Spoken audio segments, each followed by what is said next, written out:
7 types of people you shouldn't help. As children, we were taught to be kind, help others, and share what we have. It's a valuable lesson rooted in compassion and the belief that we are stronger together. But here's the catch. Most of us aren't taught when not to help.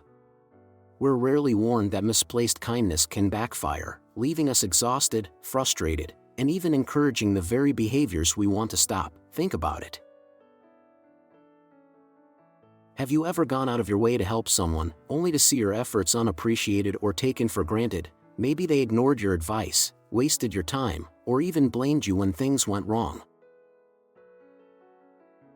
The truth is, not everyone who asks for help actually wants to improve. Some crave attention, others avoid responsibility, and some thrive on chaos, pulling everyone into their storm. I had to learn this the hard way.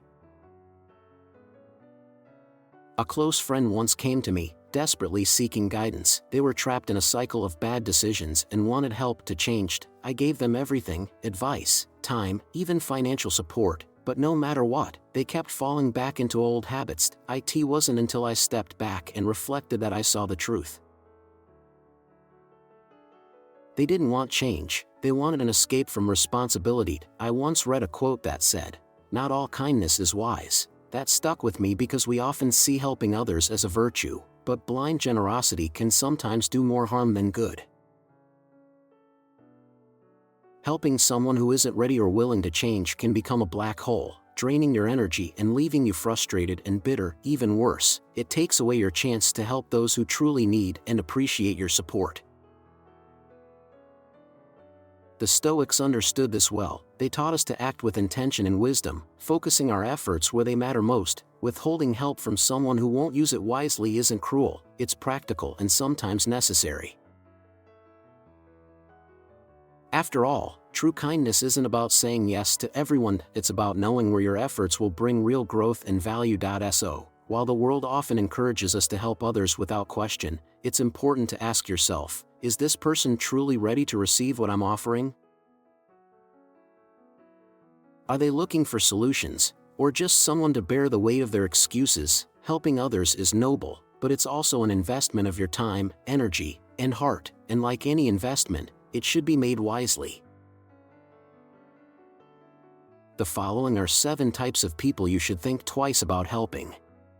This isn't about withholding compassion, it's about protecting your peace, respecting your limits, and making sure your generosity goes to those who are ready to grow. Watch this video until the end to learn when to draw the line with chronic complainers. Complaining is a habit that, if left unchecked, can drain both the complainer and everyone around them. Chronic complainers have a unique talent for turning every silver lining into a cloud, and their constant negativity is utterly draining. They don't want solutions, they want validation for their complaints, pulling you into an endless cycle of problems with no resolution. Picture this. A colleague comes to you every day, complaining about their job, their boss, the coffee in the break room, and even the weather. At first, you listen patiently, offering advice or trying to steer the conversation in a more positive direction, but no matter what you say, the complaints keep coming. They dismiss your solutions, insisting it's not that simple or that you just don't understand. I once had a roommate who turned complaining into an art form. Every evening, he'd unload his frustrations about work, his family, or even the noise of the birds outside. One time, I suggested he talk to his manager about a work issue he'd been stewing over for weeks. His response? Why bother? It won't change anything. It hit me then. He wasn't looking for help. He was looking for an audience. The problem with chronic complainers is that they resist change. Their identity becomes tangled with their discontent, and solving their problems would take away the one thing they hold on to most, the ability to complain. Helping them feels like trying to fill a bottomless pit. No matter how much energy you pour in, it's never enough, as Marcus Aurelius wisely advised. The impediment to action advances action. What stands in the way becomes the way. Chronic complainers don't see obstacles as opportunities. They see obstacles as insurmountable walls, and worse, they pull you into their negative perspective, making it harder to focus on your own goals and happiness. Setting boundaries is essential. If someone is set on complaining without taking action, it's not your job to fix their mindset. Redirect your efforts toward those who are open to change and value your input. Chronic complainers will resist your help at every turn, and engaging with them only fuels their cycle of dissatisfaction. Sometimes, the best way to help a complainer is to step back. Let them sit with their grievances while you conserve your energy for those who are open to solutions. You can't control their mindset, but you can control whether you allow their negativity to affect your life. Protect your peace. 2 desperate people. Desperation is like a tornado. It sweeps through, destroying everything in its path, including your good intentions. People caught in desperation make impulsive, irrational decisions that can pull you into their whirlwind of chaos. Helping them often feels like trying to put out a fire with a teaspoon of water, futile and draining. Take Sarah, for example, a friend of a friend I knew back in the day. Her life was a circus of overdue bills, toxic relationships, and frantic phone calls that always started with, "I need a huge favor." One month, she begged for help paying rent, crying about how her landlord was practically a villain. Feeling like the Good Samaritan, I lent her the money, only to find out later that she had spent half of it on an impulsive weekend getaway because, in her words, "I just needed a break from all the stress." Desperate people are experts at turning their emergencies into your emergencies. They'll tug at your heartstrings with stories that could rival a soap opera, and before you know it, you're swept up in their mess. But here's the thing, their chaos isn't temporary, it's a lifestyle. Lost a wallet? They'll cry about how the universe is always against them, conveniently forgetting they've lost 4 wallets this year alone. Need a loan? You're basically signing up to be their personal ATM. Desperate people don't just want a solution, they want a hero, and once you step into that role, escaping it becomes nearly impossible. The truth is, helping them isn't as noble as it seems. It often enables their poor decisions, keeping them stuck in the same cycle while you're left drained and frustrated. Stoicism teaches us to prioritize rationality and self-discipline, qualities that desperate people often lack. As Marcus Aurelius wisely said, "You have power over your mind, not outside events." Realize this, and you will find strength.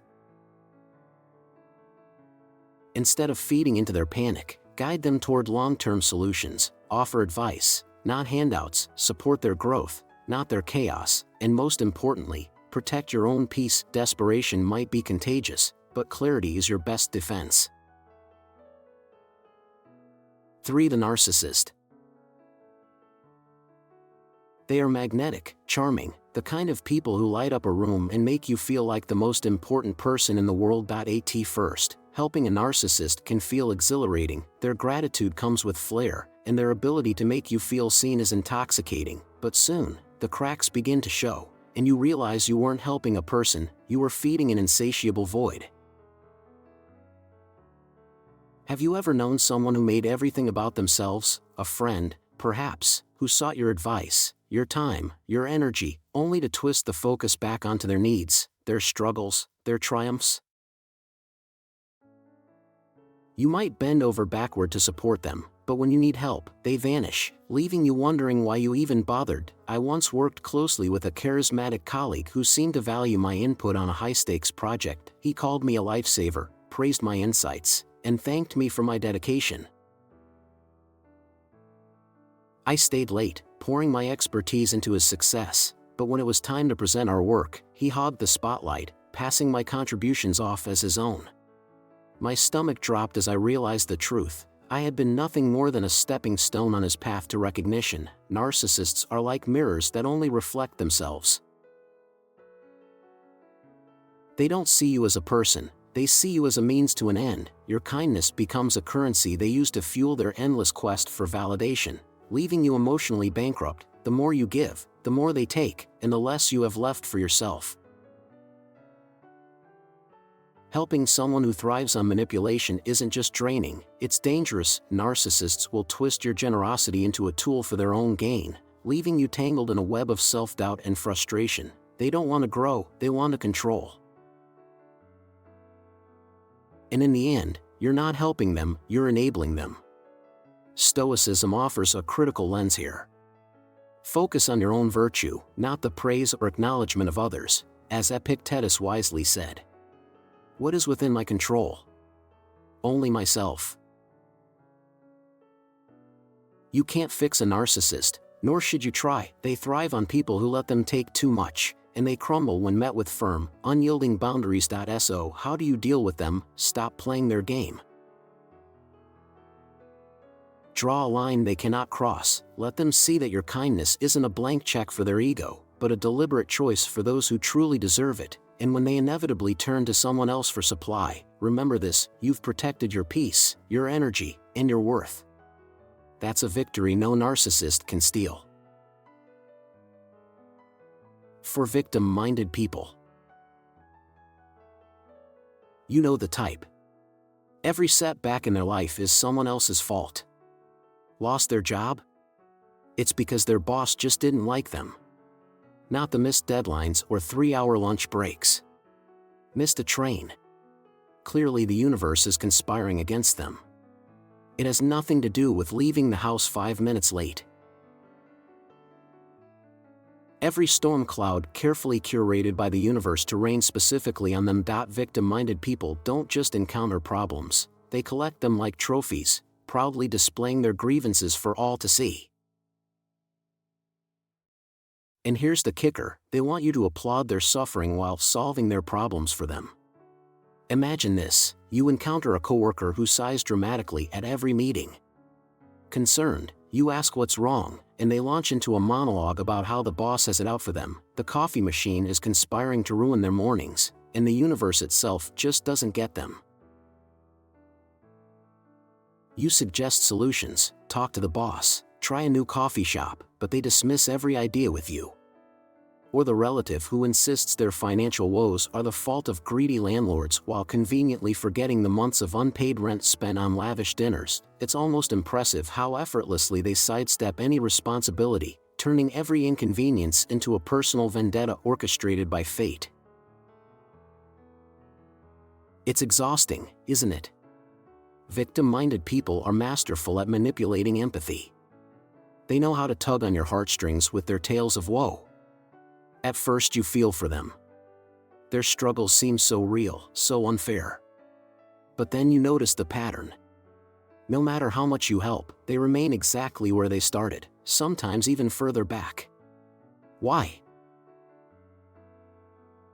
Because they're not looking for solutions, they're looking for sympathy. Helping them is like trying to pull someone out of quicksand while they're actively clutching at vines to stay stuck. They don't want to climb out, they just want company in the muck.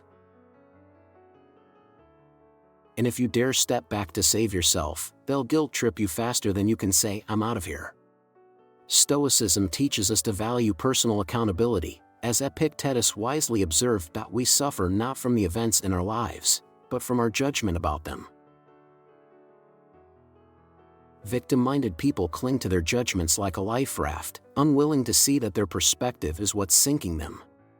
Helping them only reinforces their belief that the world owes them something. Here's the harsh truth: you cannot save someone who refuses to stand on their own. They don't need your solutions, they need to confront their mindset. The best thing you can do? Offer them a mirror instead of a hand. Let them see their role in their struggles, and then step back. Stop setting yourself on fire to keep them warm. Save your compassion for those ready to take accountability and change. And if you feel guilty stepping away, just remember this: the energy you waste on someone clinging to victimhood is energy you could use to build something far more meaningful. 5 Self-righteous people. Self-righteous people carry an air of invincibility. They believe they know better, always. Their opinions are gospel, their methods untouchable, and their worldview impenetrable. Offering help to someone like this feels like shouting into a void. Your words dissolve into nothingness, unheard and unacknowledged. They wear their moral superiority like a badge, blind to the arrogance it radiates. Imagine you have a relative struggling with their finances. you kindly suggest budgeting tools or practical steps to ease their burden. Instead of gratitude, you're met with resistance. "I don't need your advice," they declare, as if your well-meaning suggestion is an affront to their dignity. Weeks turn into months, and their struggles continue, but they remain stubbornly glued to their ineffective methods. It's frustrating to witness, isn't it? Helping a self-righteous person is like trying to fill a cup that's already overflowing with their opinions. No matter how insightful your advice or how genuine your intentions, they dismiss it as unnecessary or even intrusive. They don't seek help, they seek reinforcement of their belief that they're already doing everything right. What's maddening is their inability to recognize that their stubbornness is the source of their stagnation. They are cemented in their ways, impervious to growth or change. Any attempt to introduce a new idea is treated as an assault on their pride, creating tension where there could have been progress. Your energy becomes wasted effort and their problems remain unsolved. Stoicism offers a profound truth here: humility is a cornerstone of wisdom. Marcus Aurelius once wrote, "If anyone can prove and show to me that I think or act in error, I will gladly change." This openness to correction is what separates the wise from the self-righteous.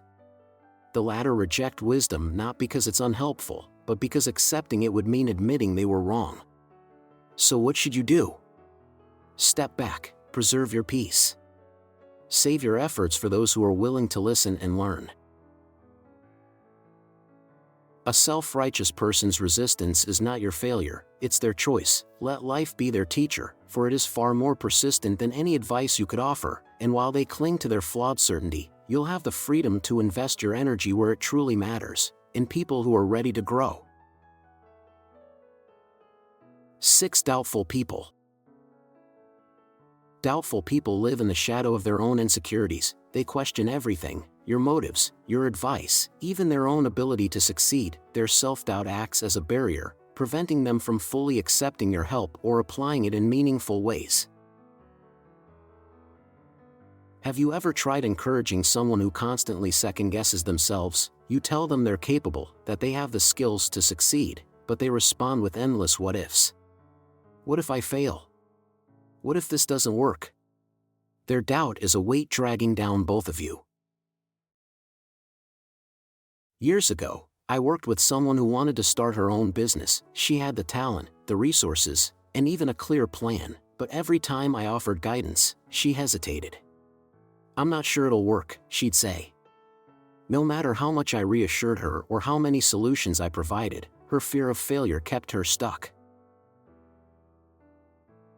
Eventually, I realized that no amount of encouragement could overcome her refusal to believe in herself. Doubtful people often drain your energy without realizing it. Their constant need for reassurance becomes a cycle. You give advice, they hesitate, and the process starts over. They're trapped in their own minds, and until they decide to break free, your efforts will go to waste. Epictetus wisely said, "First say to yourself what you would be, and then do what you have to do." Doubtful people struggle with the first step. They're so paralyzed by fear that they can't commit to change. No matter how much help you offer, helping them requires boundaries. Offer support, but don't let their doubts consume you. Encourage them to take small steps to build confidence through action, but understand this: you can't carry someone who refuses to walk. At some point, you have to let go. Their journey is theirs to take, and their doubt is theirs to conquer. You can guide them to the starting line, but the race is theirs to run. Save your energy for those who are ready to move forward, not those who remain tethered to their fears. 7 Quitters. There's nothing more frustrating than helping someone who gives up at the first sign of difficulty. Quitters lack resilience, and their unwillingness to persevere makes your efforts feel futile. They'll ask for your support, take it, and then abandon the task as soon as it becomes challenging. Imagine mentoring someone through a tough project. You invest your time, share your expertise, and cheer them on. Then, halfway through, they throw in the towel. "It's too hard," they say, as though effort itself is an unreasonable demand. All your energy and enthusiasm go to waste. I once volunteered to help a neighbor renovate his garage. He had grand plans, repainting the walls, installing shelves, and organizing tools. I spent my weekends hauling supplies and brainstorming ideas with him. But the moment we hit a snag, he lost interest. Weeks later, the garage was still half finished, and I realized I cared more about the project than he did. Quitters often lack the grit to see things through. They expect quick results and become discouraged when success doesn't come easily. Helping them can feel like trying to row a boat while they're busy drilling holes in the hull. Stoicism values perseverance and inner strength. Seneca wrote, "Difficulties strengthen the mind as labor does the body." Quitters avoid difficulties, robbing themselves of growth and robbing you of your time. Before helping someone, consider their track record. Are they committed, or do they have a history of giving up? Your energy is precious. Don't waste it on someone who isn't willing to put in the effort. Helping a quitter can teach you an important lesson about priorities. Focus on those who value your support enough to persevere even when the road gets tough. Growth requires effort, and effort deserves respect. Choose wisely. Conclusion. Helping others is a noble act, but it must be done with wisdom and discernment. Not everyone is ready for the help you offer, and some people will drain your energy without ever taking meaningful steps to change their lives. Stoicism reminds us to focus on what we can control, our own actions, choices, and well-being in every interaction. Ask yourself, is this person truly willing to grow, or are they seeking to transfer their burdens onto you? By learning to recognize the narcissist, the self-righteous, the victim-minded, the desperate, the doubtful, the quitter, and the chronic complainer, you protect not only your time but also your peace of mind. Helping others isn't about being a savior, it's about empowering them to stand on their own. Reserve your efforts for those who are ready to rise, and don't hesitate to walk away from those who refuse to help themselves. Remember, your compassion has value, but so does your energy. Choose wisely where to invest it, and you'll find yourself surrounded by people who appreciate and grow from your support.